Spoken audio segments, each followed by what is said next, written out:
오늘 말씀은 새로운 피조물이라는 제목으로 함께 말씀 나누도록 하겠습니다.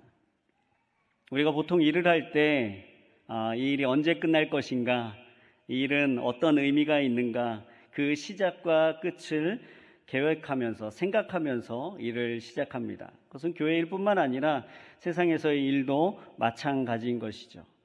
전체 나라의 일뿐만 아니라 우리 개인의 일도 그러합니다. 일을 끝낼 때와 시작할 때를 아는 것은 너무나도 중요합니다. 그리고 또 그것을 바라보고 모든 일들을 진행하는 것은 중요한 일입니다. 오늘 고린도후서 5장 바울은 하나님께서 반드시 성취시키실 그리스도의 심판에 초점을 맞춰놓고 편지를 작성하고 있습니다. 우리에게 영원한 집이 있다. 우리의 이 육신의 몸을 벗고 영원한 그 하나님의 나라를 들어갈 그 날이 있을 것이다.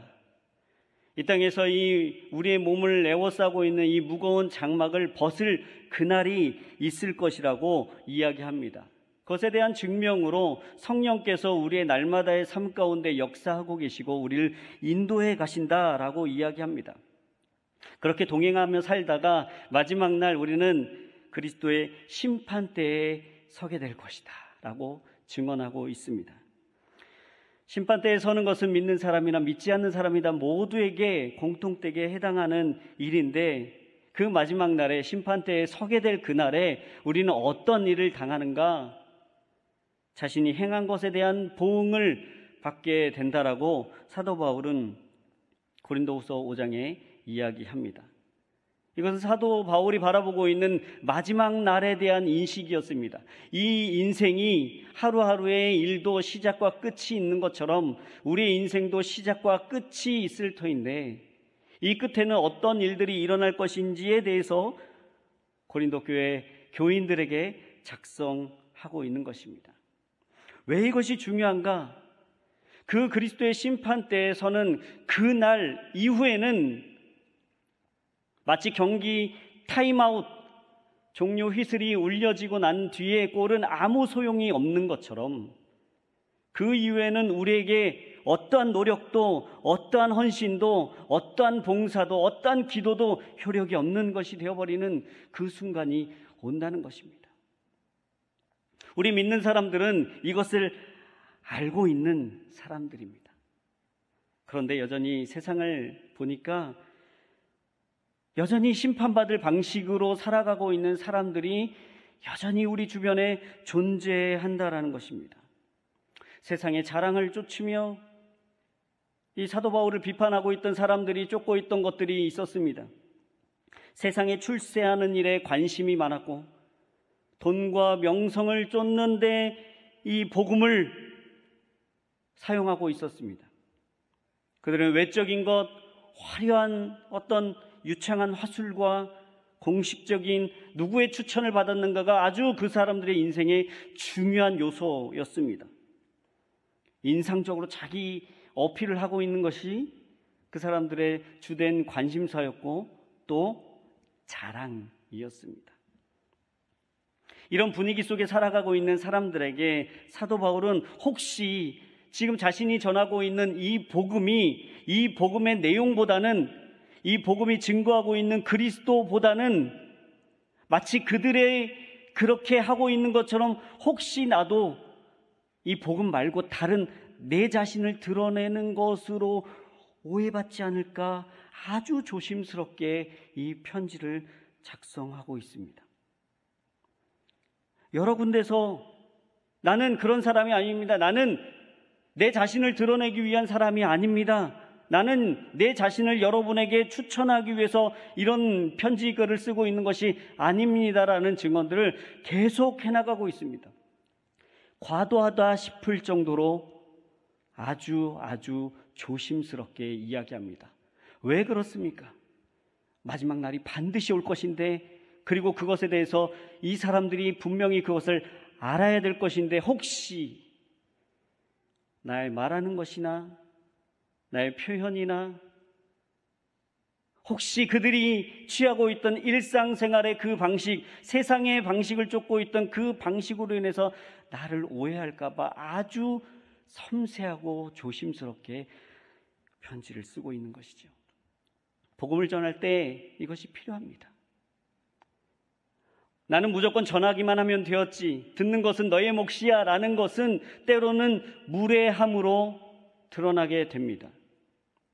복음을 전할 때 우리는 그 사람들이 들을 만한 귀가 있는지, 마음에 준비가 되어 있는지 살피면서 그들에게 복음을 전해야 되는 것이죠. 지금 사도 바울은 그렇게 하고 있습니다. 그리스도의 심판 때 마지막 날이 있다. 육신의 장막을 벗을 날이 있다.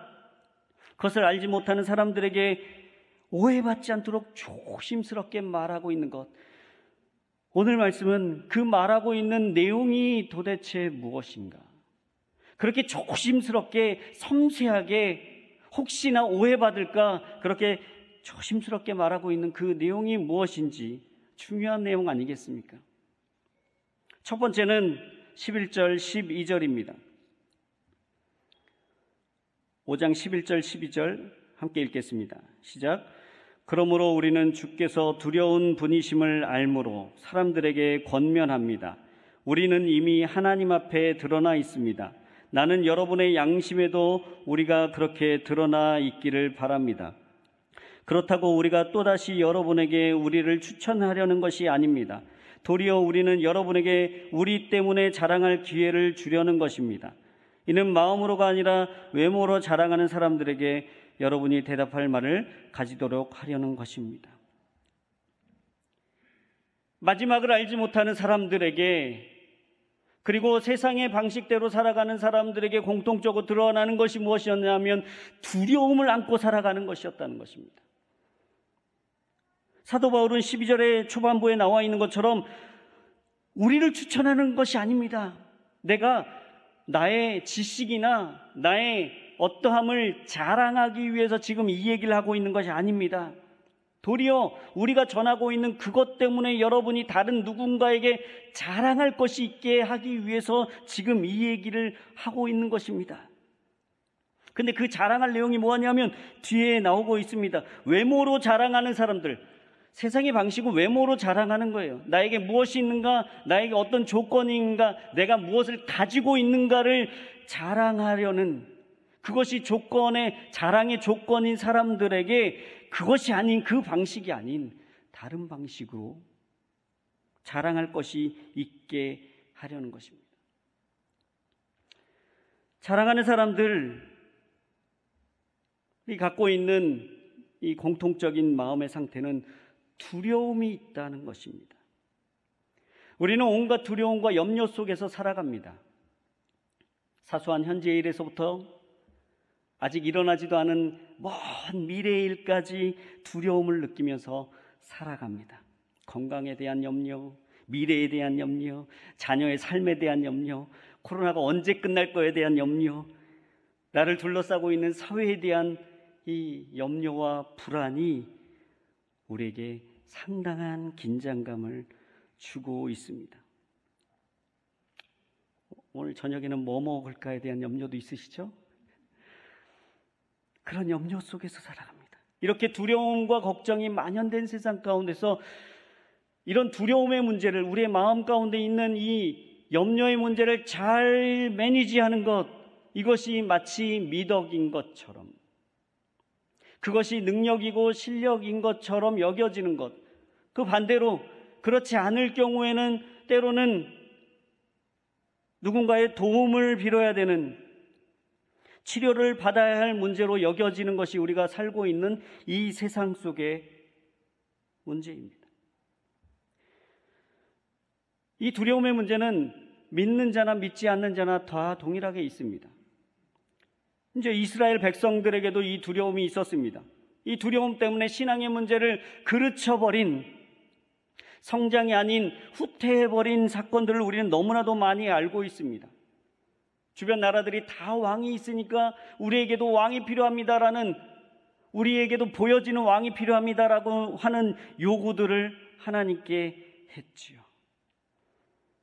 주변 나라들의 관계가 깨어질까봐, 이 평화가 깨어질까봐, 이 안정이 깨어질까봐 그들이 섬기고 있는 우상을 그냥 드리는 실수를 범하게 됩니다. 또 보이는 세상의 두려움 때문에, 그들의 군대와 그들의 무기의 규모 때문에 하나님을 모욕하고 있는 그 치욕스러운 상황을 그저 견디고 있는 이스라엘 사람들의 모습을 봅니다. 이것이 우리의 모습 아니겠습니까? 두려움 앞에서 꼼짝하지 못하고 그 두려움을 해결할 수 있는 방법이라면 어떤 방법이든 해보려고 하는 노력들, 그것이 우리의 모습이죠. 우리의 한계이지요.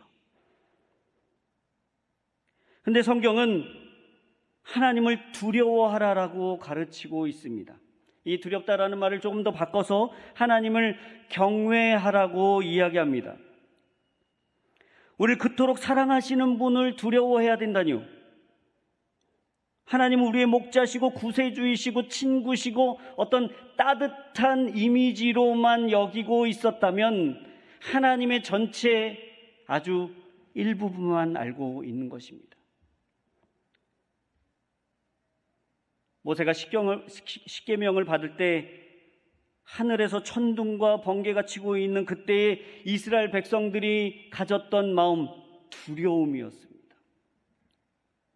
죽을까 하노라, 죽겠습니다. 그러자 모세가 이렇게 이야기하죠. 두려워하지 말라. 하나님께서 너희를 시험하시려고 오는 거죠. 하나님을 경외하는 마음이 너희에게 있게 해 너희가 죄짓지 않게 하시려는 것이다. 두려운 마음 자체가 안 좋은 것이 아니라 무엇을 향해서 두려워하고 있는가가 더 중요한 것입니다. 바울은 하나님을 두려워했다라고 이야기합니다. 이 두려워했다라고 말하는 이 단어는 포보스라는 단어입니다. 영어의 포비아의 어원이 되는 단어입니다. 두려워하는 거예요. 세상이 주고 있는 이 두려움 앞에서 두려워할 것이 아니라 참 하나님에 대한 경외함, 두려운 마음이 우리를 지배해야 되는 줄 믿습니다. 성도들 공포에 떨게 하기 위해서 하나님께서 포비아를 주시는 것이, 두려움을 주시는 것이 아닙니다. 오히려 하나님의 완전하심과 그가 모든 사람의 행위를 심판하신다는 그 성도의 선행을 안다라는 그 관점에서 볼 때 이 두려운 마음은 하나님을 더 기쁘게 하는 삶을 살게 하는 원동력이 됩니다. 하나님에 대한 경외심을 가진 이 사람들이 갖는 가장 두드러진 특징은 인생의 온갖 걱정과 염려, 그런 두려움 속에서 자유함을 느낀다는 거예요.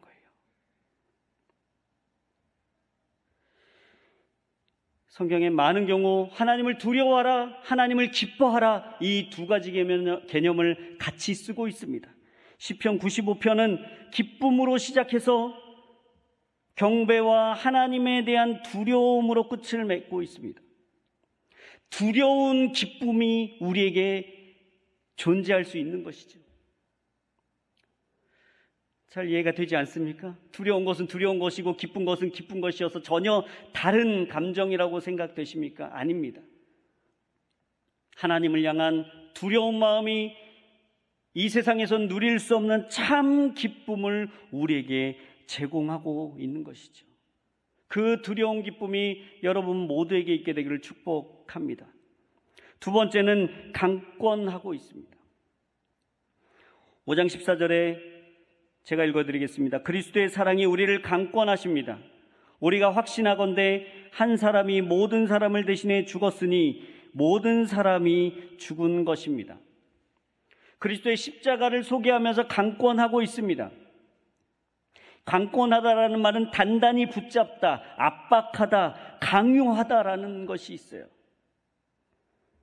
마치 파도가 부유물을 한 곳으로 계속 몰아붙이는 이 표현이 강권하다입니다. 물 위에 떠 있는 부유물은 아무 능력이 없습니다. 파도가 치는 대로, 강권하는 대로, 몰아붙이는 대로 흘러가게 되어 있는 것이죠. 이 세상은 우리에게 강권합니다. 강요합니다. 주장합니다. 몰아붙입니다. 어떤 것을요? 우리가 선택할 수 있는 어떤 것을 더 강화시키는 방향으로 합니다.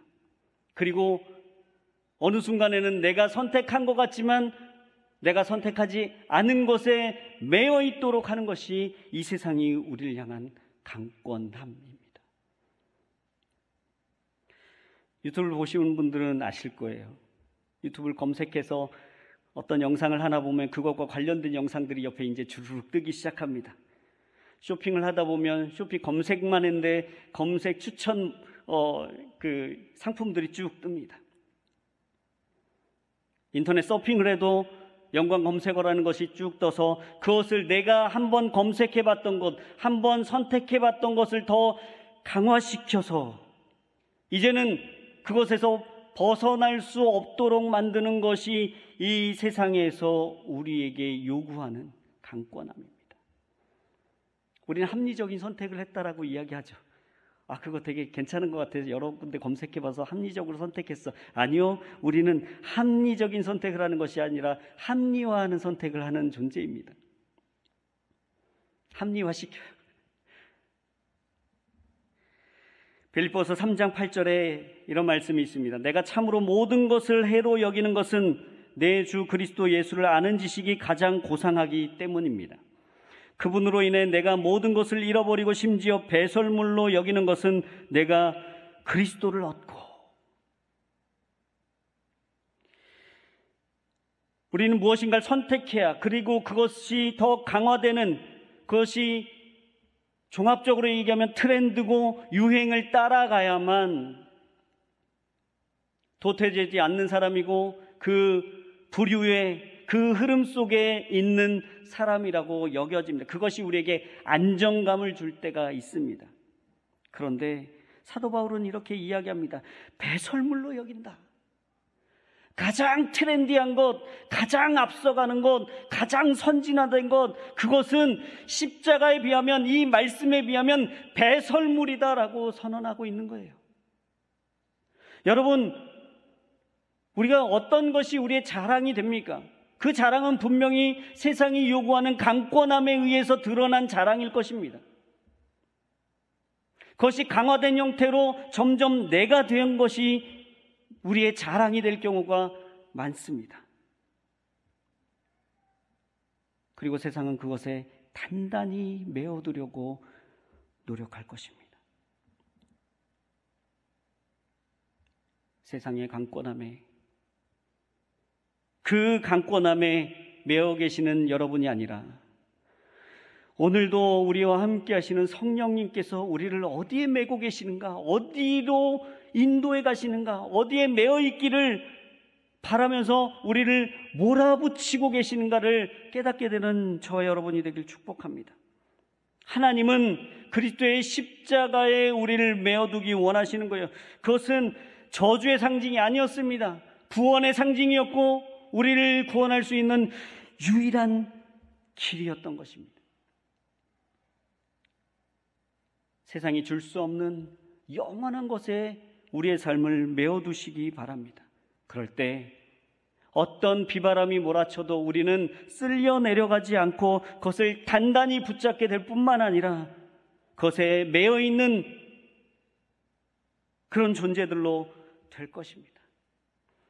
어쩌면 이런 매여 있고 단단히 붙잡고 강요하고 쓸려가고 이런 표현들이 저는 좀 자유하고 싶고 좀 편안하게 신앙생활하고 싶고 좀 그러고 싶은데 자꾸 뭔가 나를 올가매는 것 같은 그런 느낌이 드십니까? 혹시 그러시나요? 만약 그렇다면 그것에 한번 자유로워진다면 우리가 정말 참 자유를 누릴 수 있을 것인가 한번 생각해 보십시오. 그렇지 않습니다. 하나님께 매여 있는 것, 십자가에 매여 있는 것이 우리에게 누릴 수 있는, 우리가 누릴 수 있는 최고의 자유임을 믿으시는 여러분이 되기를 축복합니다. 우리의 인생이 흔들린다는 것, 이런 의미에서 본다면 우리의 인생이 때로는 잘 믿는 것 같다가 또 내가 믿는 사람 맞나 이런 생각이 들 때 있지 않습니까? 마치 우리의 신앙생활이 가해짓자 행보를 하는 것처럼 비틀거리면서 좌우로 왔다 갔다 하면서 그 생각이 우리를 계속 억누르고 좌로나 우로나 치우치지 말라고 했는데 내 신앙은 왜 이렇게 똑바로 가지 못하지라는 정죄감이 드실 때가 있지 않습니까?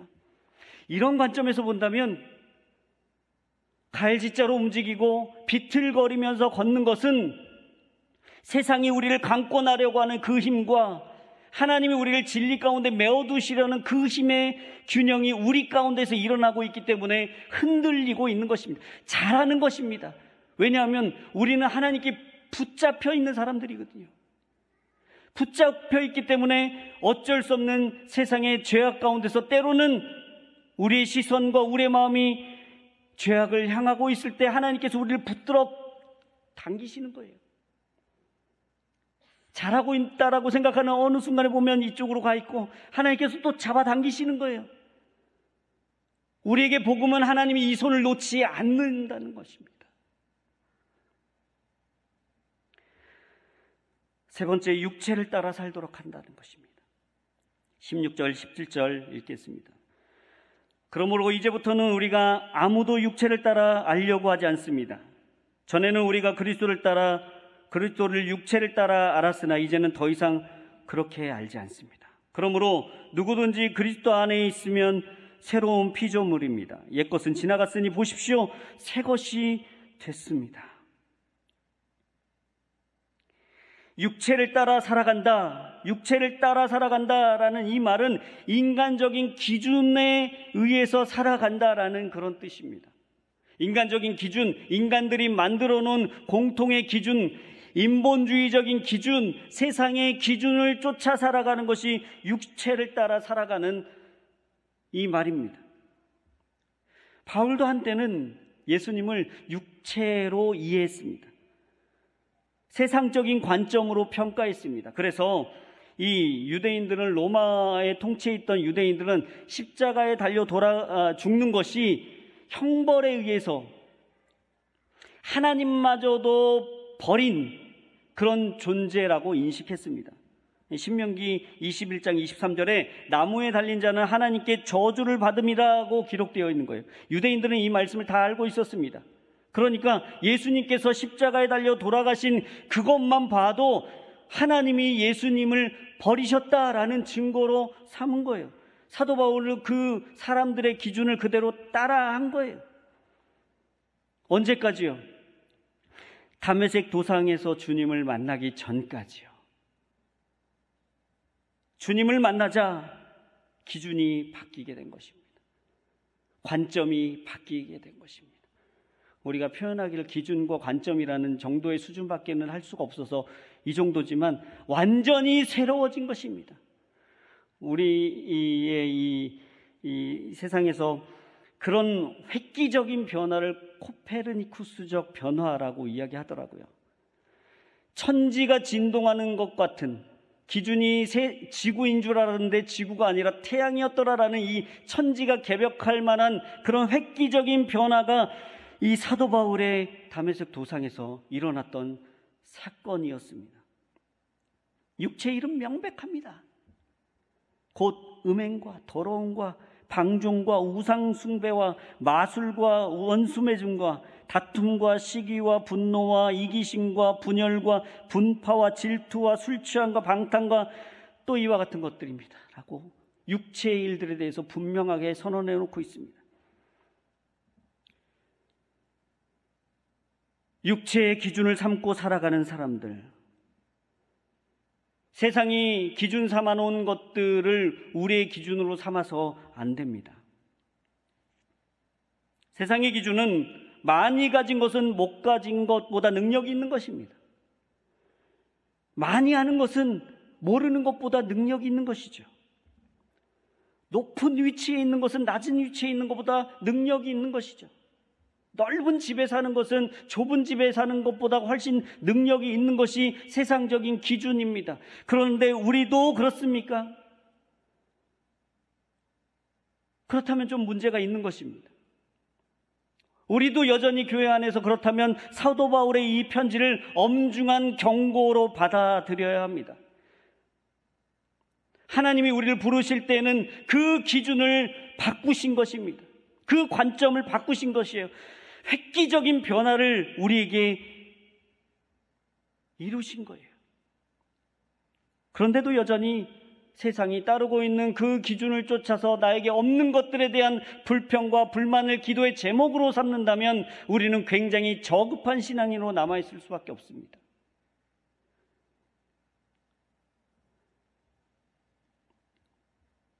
두려움이 있고 강권하고 육체를 따라가고 있는 마지막 때를 알지 못하는 그 사람들에게 하고 있는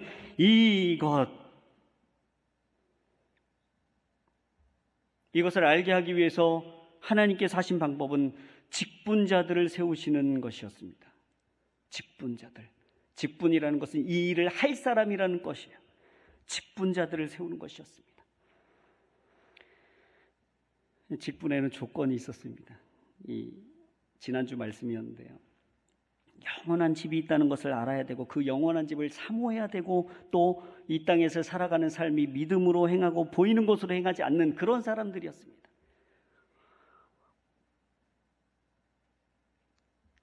저는 소망하기를 자신 있게 주님, 우리가 그런 사람입니다라는 고백이 우리 인천 온누리교회에 있었으면 좋겠습니다.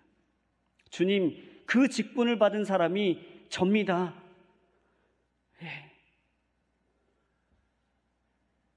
그래서 이 땅에서 두려움이 있는 사람들에게 그 두려움의 기준이 바뀌고 대상이 바뀌어버리고 세상의 강권함을 받는 사람들에게 더 큰 그리스도의 사랑을 소개하며 육체의 소욕을 따라서 기준 삼고 살아가는 사람들에게 영원한 하나님의 나라를 기준 삼으라고 소개하는 사람들이 저였으면 좋겠습니다라는 고백이 저와 여러분에게 있어야 되지 않겠습니까? 이 직분자들은 화목하게 하는 일을 수행하는 사람들이었습니다. 그런데 우리 마음 가운데 늘 이런 마음이 있어요. 이런 갈등이 있어요.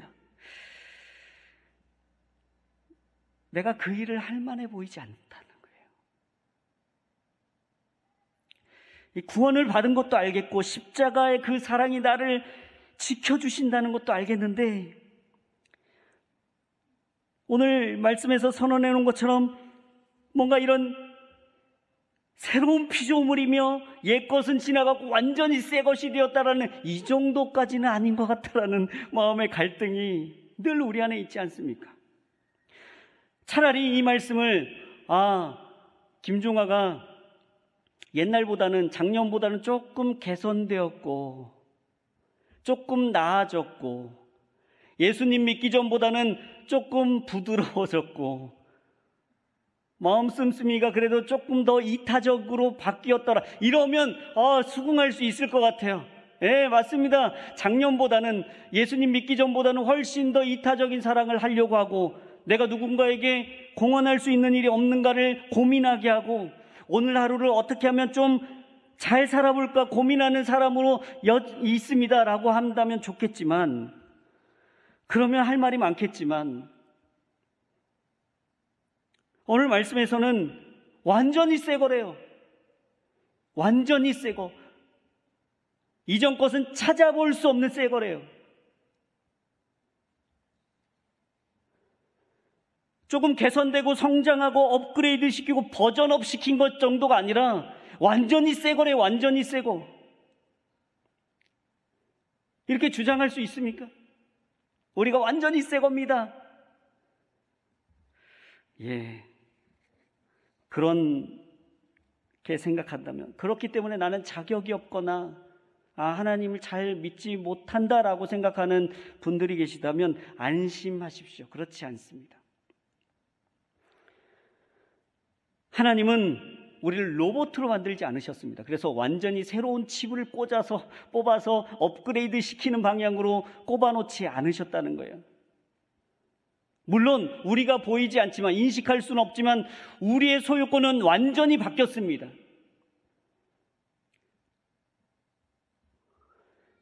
예전에는 세상에 속해 있었던 사람들이라면 이제는 완전히 그 종착점이 달라져 버린 존재들로 이 땅에서 살아가는 것 맞습니다. 하지만 어제의 오늘과 나의 오늘은 크게 다를 바가 없을 수 있습니다. 다만 달라진 것은 이거예요. 두려움의 대상이 달라졌다는 거예요. 앞에 말씀드린 대로 강권하고 그 강권함을 그래서 몰아붙여가는 그 방향이 달라졌다는 거예요. 예전엔 세상이었다면 이제는 영원한 하나님의 나라를 위해서 그 사랑으로 항복하도록 밀어붙이고 계시다는 거예요. 예전에는 육체의 소욕을 쫓아서 기준 삼고 살아갔다면 이제는 하나님의 영원하신 나라를 기준 삼고 살아가려고 하는 이 기준이 우리 안에 생겼다는 거예요. 이것이 완전히 새롭게 된 것의 증거라는 것입니다. 우리 다 그렇지 않습니까? 완전히 새로워진 것입니다. 물리적인 변화뿐만 아니라 우리의 질적인 변화도 완전히 새롭게 되었다는 것이에요. 아멘. 이 완전히 새롭게 된 일은 하나님의 사역을 통해서 볼 수 있습니다. 가버나움 회당에서 예수님께서 가르치실 때 그들의 가르침을 받는 그 사람들의 고백이 이런 것이었습니다. 놀라면서 권세 있는 자와 같고 그들의 서기관과 같지 않다. 이 땅에서 들어보았던 그런 이야기들과는 차원이 다른 이야기를 지금 예수님께서 하신다. 그러면서 귀신 들린 사람들을 고치시고 말 한마디로 인간에 있는 더러운 영을 쫓아내시고 우리 세상에선 볼 수 없는 완전히 새로운 차원의 것을 하나님께서 선사하고 계셨다는 거예요.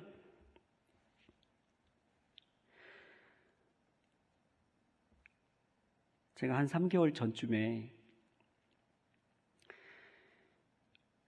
제가 이제 예전에 차세대를 섬길 때 저희 부서였던 친구의 전화를 받았습니다. 그 친구가 목사님 꼭 들어줘야 될 그 부탁이 있어요. 그래. 그럴 땐 들어줘야 되는 거거든요. 그래. 얘기해봐라. 뭐니? 자기가 전도하려고 고민하고 있는 친구들이 있는데 정말 친한 친구들인데 얘네들이 꼭 예수님 만났으면 좋겠대요. 목사님 만나면 뭔가 될 것 같대요. 생전 교회도 나가본 적이 없는 그 친구를 포함해서 3명의 여자아이를 만났습니다. 만나서 기도를 했지 않겠습니까? 주님 어떻게 할까요? 어떤 말을 할까요? 어떻게 얘네들과 뭔가 이렇게 소통하는 이야기를 할까요? 만나고 얘네 입장에서 한번 나를 보았을 때 그냥 동네 아저씨인 거예요. 한 번도 교회 나간 목사님도 아니고 그냥 동네 아저씨인 거예요. 걔네들이 마음에 단단한 각오를 하기 나오기를 뭐라고 했냐면 전도당하지 않겠다. 교회 교자만 나오면 욕하고 일어나겠다. 이런 각오를 하고 왔더라고요. 그래서 만나서 맛있는 것을 잘 먹였습니다. 뭔가 소통함이 생긴 것 같아요. 그래서 커피를 마시면서 이야기를 했어요. 그러면서 계속 기도하는 거예요. 마음속으로. 하나님, 제가 하나님의 이름을 꺼내지 않고도 하나님이 정말 좋은 분이라는 걸 소개해 줄 수 있게 해주세요. 그런 지혜를 주세요. 사실 목사가 믿지 않는 사람 만나기 쉽지 않습니다. 정말 쉽지 않더라고요. 근데 커피를 마시고 있는 한 3시간 시간 동안 테이블에 휴지가 가득 찼습니다. 사장님이 저 아저씨는 뭐하는 아저씨인데 저렇게 애들을 울리고 있나 이렇게 와서 쳐다보실 정도였어요. 그게 3개월 전이었습니다. 어젯밤에 그 나를 소개해준 그 친구로부터 문자가 왔습니다. 목사님, 그 아이가 교회 나가기로 했어요. 성경책 사달라고 문자가 왔대요. 찬양하는 것을 카톡에 올리기 시작했대요. 교회 한 번도 나가본 적이 없는 그런 친구가 주님을 소개받고 완전 기준이 달라지고 그 내면이 달라지고 완전 변화돼. 이걸 어떻게 설명합니까? 세상에 있는 방법으로 그냥 감동받았다? 아니요. 우리의 소유권이 달라져 버렸다니까요. 주님께서도 말씀하실 때 이 나사로의 부활은 단순히 한 청년 불쌍해서 살려주신 것, 그것 차원으로 끝나지 않습니다. 나병 들었던 사람들이 그 피부가 더러워서 불쌍해서 죄의 상징으로 여겨지던 나병들을 고쳐준 것이 아니지요. 잔치에 흥이 깨지지 않기 위해서 물을 부어서 포도주로 바꿔서 그 성분까지 바꿔서 사람들에게 내놓은 것이 아니었습니다. 주님이 하신 수없이 많은 일들, 귀신이 떠나가고 앉은 뱅이가 걷기도 하고 뛰기도 하고 심지어 아들을 보내서 인류를 구원하겠다라는 이 거창한 계획은 단순히 하나님의 박애정신, 사람들이 불쌍해서 이 정도 차원에서 나온 생각이 아니라는 거예요. 더 충만하신 하나님을 우리에게 소개해 주고 계십니다. 와, 나도 좋겠다. 저게 줄 서서 나도 치유받으면 좋겠다라는 그런 부러운 마음 뒤에 하나님의 나라를 소개받도록 우리에게 이야기하고 계시는 것입니다. 그런 의미에서 우리는 완전히 새롭게 된 피조물들입니다. 그리고 그 피조물들이 이 땅에서 임직받은 자들로, 직임받은 자들로, 해야 될 일이 있는 자들로 살아가고 있어요. 그 일은 이렇게 갈등하고 고민하고 불안해하고 세상의 강권함을 받고 기준이 잘못된 기준으로 살아가고 있는 사람들에게 평화를 이야기하는 존재들로 살아가게 하신다는 겁니다. 사랑하는 여러분, 여러분의 삶이 화평을 전하는 자의 삶으로 온전히 새롭게 된 그 변화된 삶으로 살아가게 되시기를 축복합니다. 여전히 화목하게 하기는커녕 문제는 안 일으켰으면 좋겠다라고 하는 세상의 지탄이 있지만, 사회 곳곳에서 지탄의 대상이 되고 천덕꾸러기 같은 존재가 되어버렸지만 하나님 우리를 포기하지 않으신다는 거예요.